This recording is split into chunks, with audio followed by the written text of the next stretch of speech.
Hello, my name is Brian Gingrich, and this is my presentation for Information Technology Governance for the University of Arizona, Class 616 with David Cole. The importance of enterprise IT to governance relating to organizational change. Information technology governance is a structure, a framework, which defines the process, the roles, the responsibilities, and which is necessary for managing an organization IT resource, making sure that IT aligns with the business operations, objectives, risks, and the value that it could bring to an organization. The main goal for IT governance is to make sure the information is available for the organization when it's needed. It's also ensuring the reduced cost for storage resulting from compliance and streamlined management. And if some people don't know what streamlined management is referring to the improvement of an efficient and a certain process within the organization. So the domain of the IT governance, as you can tell in the picture, there are 5 categories. We have value deliver, which includes business value align, release of information or ROI measurements, and benefits realization. The second one in the orange, oh sorry, in the teal is strategic alignment, which includes planning, portfolio management, communication, and collaboration. Next one we have is performance management, which continuous improvements in the organization as well as goals and objectives they have as well planned. Another big one is key performance indicators or KPI. Again, involves just not the organization but also the team members involved and what changes they could do to improve better results and better goals. Then we have resource management, which has capacity planning and allocation. Final we have is risk management, the assessments that comes with, IT and migration strategies. Core functions of an IT department. We have maintaining hardware and software. Uh, you know, they help pretty much maintaining the hardware and software systems within the organization, making sure the computers and technology is up to date, and make sure it's not outdated. If it's outdated, they're trying to update it. Monitoring system performance. Performance that includes like the servers, networks, the database, data storage backups.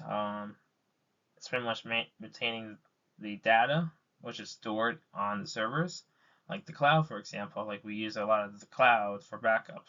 Making sure that's up to date. Making sure anything that's over a certain period of time, they remove it. All right.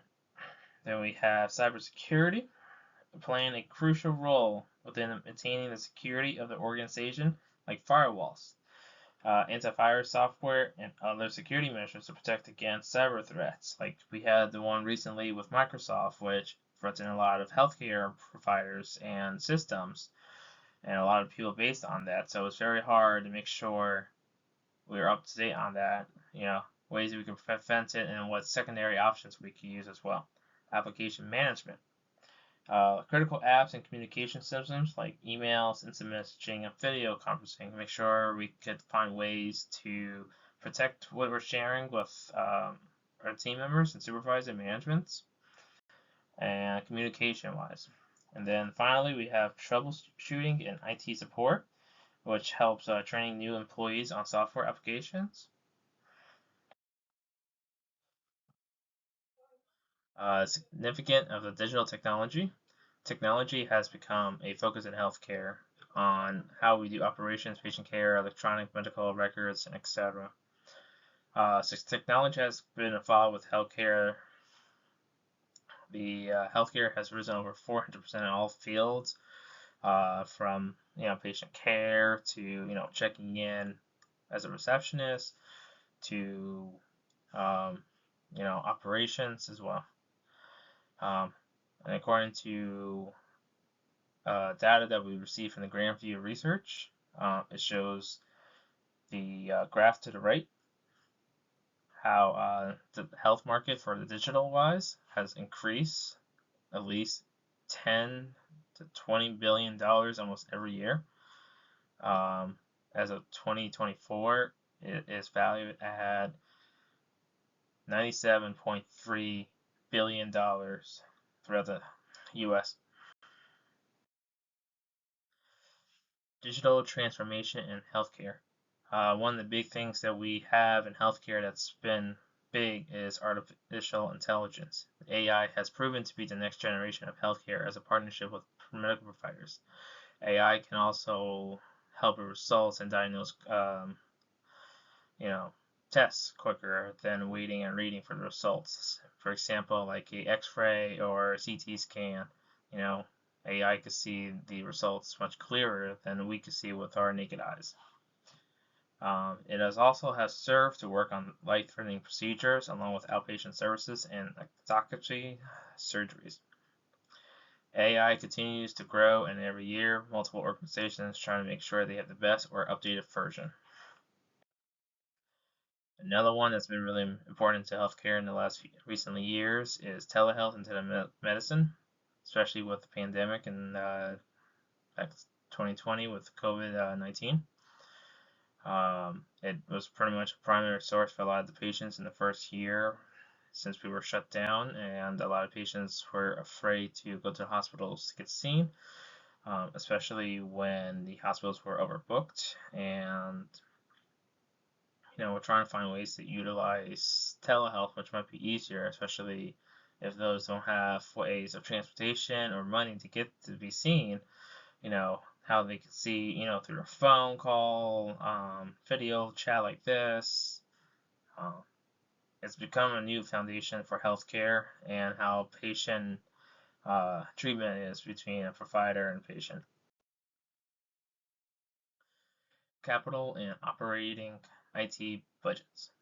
So pretty much they all have similar ideas. They both work in the business side, but one's for long term, one's for short term. Capital's for long, operating's for short.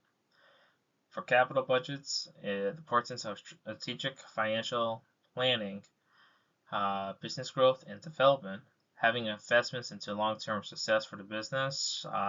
For example, trying to like maybe update a outdated building and trying to make it to state of the art. The budget mostly consists of capital growth, which they help towards buildings, property, and equipment. And for operating budgets, the financial backbone for day-to-day business activities, which helps runs the business ongoing costs. It also makes sure to provide financial numbers on the positive side to continue the business going forward, because otherwise going negative, especially in healthcare, it's hard to dig out of. The budget usually consists of salaries, utilities, raw materials for construction, inventory like medicines and beds, and productivity costs. These are my references. Sorry, that's cool. There's actually 3 slides. I'm sorry. Um, and this is the end of my presentation. Thank you.